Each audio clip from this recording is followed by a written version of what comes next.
Welcome to this new video on Forza Horizon 6, where I'll show a bit of gameplay with the new Ferrari 296 GTB. So it's not really new in the sense that we already had it in Horizon 5. However, until now in Horizon 6 we couldn't get it, we couldn't buy it at the dealership, and we couldn't get it from a wheel spin or a super wheel spin either. The only way to get it now is to participate in the festival playlist of the first season of Forza Horizon 6. And I'll tell you right away, this car is pretty annoying to unlock. And actually, I think not everyone will necessarily be able to get it. Because to get it, you have to participate in and complete a multiplayer event, the hide and seek mode. Now, hide and seek is less annoying than it was in Horizon 5, that's true. But if I'm not mistaken, to be able to participate in this event and unlock, well, the Ferrari that comes with it, I think you absolutely need to have the paid subscription. So, well, the Xbox multiplayer subscription, so if you don't have it, well, good luck to you. You'll have to wait for another opportunity for it to come back to the game to get it. Meanwhile, it's cool that there are several new details compared to Horizon 5. The carbon fiber on the wheels, the carbon fiber all over the car, and also new details for the headlights, which are now properly cut out. So that's pretty cool. Now, is it a good car? Well, that's what we're going to find out in a few moments. We'll test it on the Equinox. But before that, let me just show you the interior of the car, which is actually quite nice. It does look great, doesn't it? The aluminum and leather finishes were a good choice. Red and black, the little stitching on the seats. Yeah, it's pretty nice, let's be honest. It's cool. So, actually, we're going to test it on the Equinox. That way, we'll see if it's a car that's really high-performing, if it's a car that's worth unlocking, let's say for its performance, or if, let's say, apart from those who are really passionate about Ferrari and want it just for cruising, it's not necessarily a car that's really worth unlocking. So right now, it's completely stock. I think it's an all-wheel drive car. At least it drives like an all-wheel drive, meaning it doesn't turn very well. You can feel that it's a very stiff car, but also pretty heavy in the end, since this car is definitely not lightweight. It's true that it might seem a bit strange, but it weighs almost 1.6 tons since this car is a hybrid. So obviously the electric components obviously add weight. We have a V6 here, which is special for this Ferrari, as it marked a new era where the brand moved away from relying only on the V12. And it's up to you to tell me what you think in the comments, but I have to admit that these cars excite me much less than the previous generation of V12 Ferraris, which were really exceptional. Still, it's got a good look. It's true that the rear is pretty nice, the front, well, we can't really see it well here, but compared to some other modern Ferraris, it still looks okay. And then, the interior is nice too, with the little animated gauge. And on the side, what's it called again? Well, the gauge that shows the vertical forces and lateral forces the vehicle absorbs during cornering or acceleration. It's cool what they've done. Even the hybrid logo lights up with the battery status, and you can see the fuel gauge and more. It's pretty cool, but I think that was already present in Horizon 5 if I'm not mistaken, so those aren't really new details.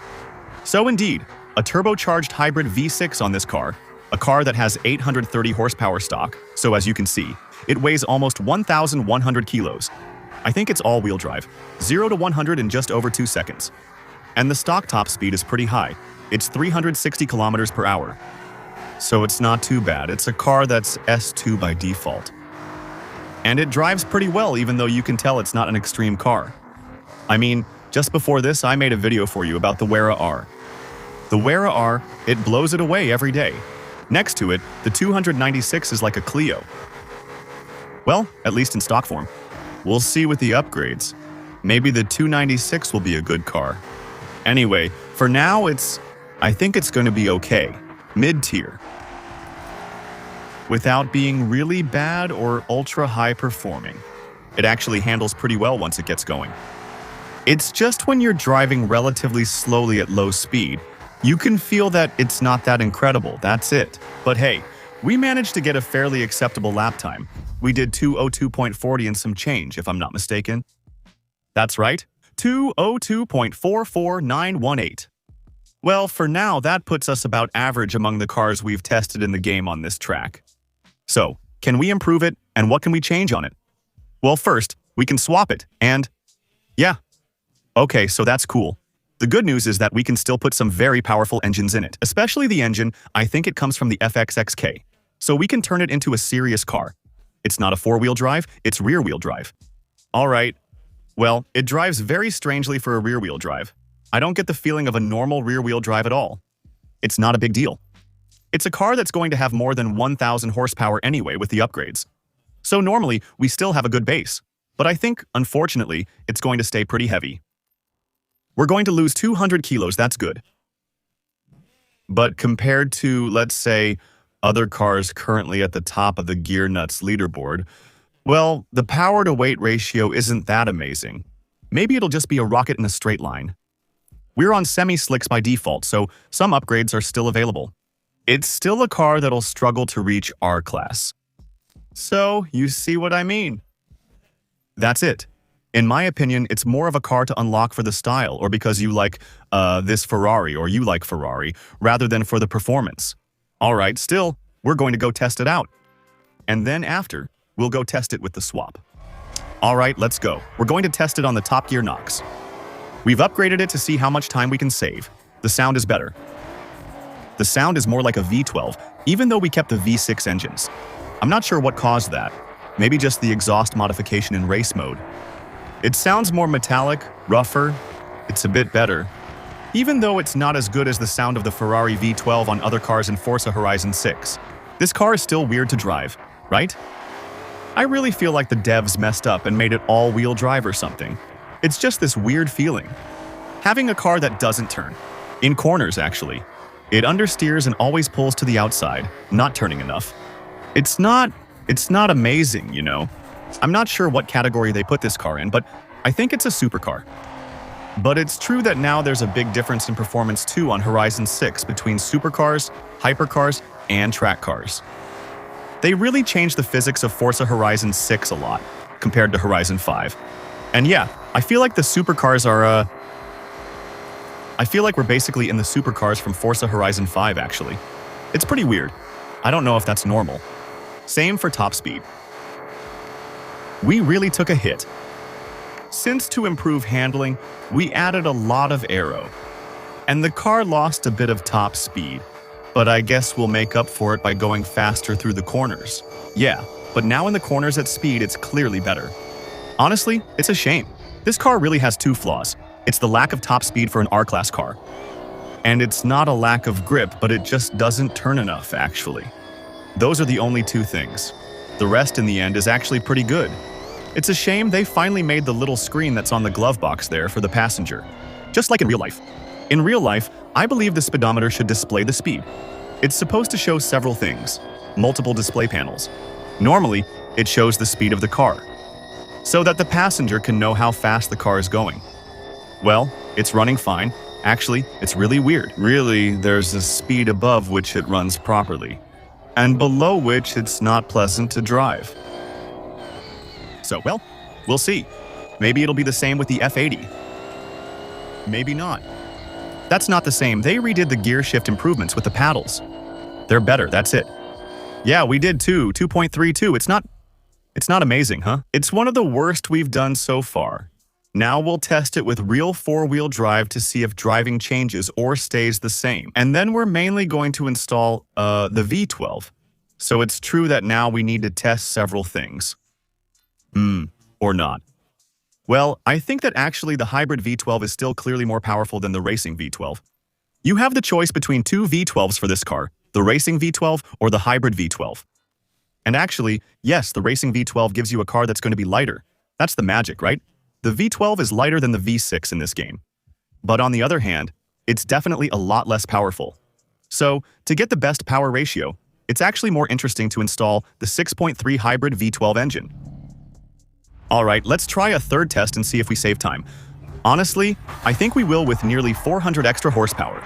That would still be over the top. If we don't save much time, especially now that we have all-wheel drive to help. Yeah. Well, it's weird, huh? It actually almost handles better than it does in rear-wheel drive, which makes no sense.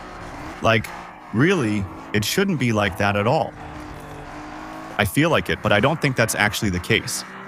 I think it's just really weird. I feel like they switched the rear-wheel drive and the all-wheel drive on this car. We'd really need to watch it in slow motion or do a drift. See if the front wheels also seem to slip when you accelerate. But I feel like I'm driving rear-wheel drive now, and before we had all-wheel drive. Except now, paradoxically, It takes off more easily too, so it's weird. What they've done with this car is still pretty weird. Anyway, it's still a beautiful car. And it's a car we're going to test all the way. I hope you keep enjoying these videos, by the way. The Equinox. Don't hesitate to show it by leaving a like and subscribing for upcoming videos. They do even better.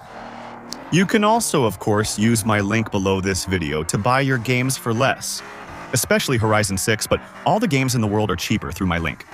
And of course, let me remind you that you can follow me on Twitch too, since I regularly do live streams on Forza Horizon 6, at least 2 per week in multiplayer.